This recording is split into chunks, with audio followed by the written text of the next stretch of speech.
Thank you, Mr. Chairman.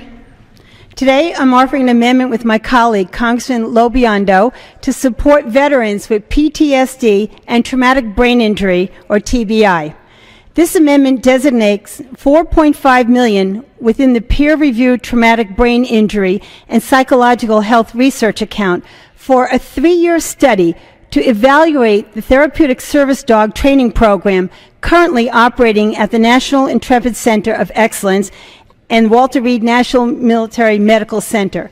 This innovative service member dog training program is designed to be a safe, effective, non-drug intervention to treat the symptoms of PTSD and TBI. Service members report improvements in their PTSD or TBI symptoms when participating in the therapeutic service dog training program.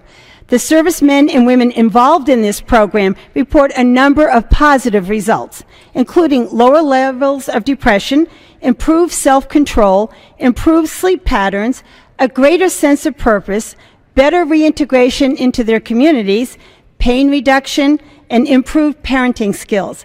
This year's NDAA House report directed the Secretary of Defense to conduct whatever studies are necessary to evaluate this promising program. This amendment provides the resources for such a study.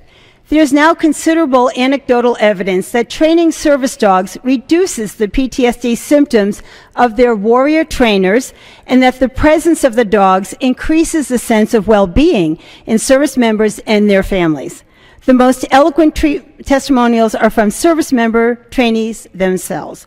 One said, "It's been great working with the dogs. They're helping me with my depression, anxiety, and sleep. With a dog at my side, my stress measurements returned to normal for the first time." Another, "It's great knowing that I'm helping to train a service dog for a service member who has physical disabilities." Another, "It's hard for me to put into words how very important working with these dogs has been to me. Working with the dogs gave me a purpose again and a way to continue to give back to soldiers. Training these dogs helps me rebuild my confidence level and to feel that I'm functioning as an effective member of the Army and of society." And one more, "The dog I'm training bonded quickly with my daughter and me. The dog allowed us to connect in a very positive way.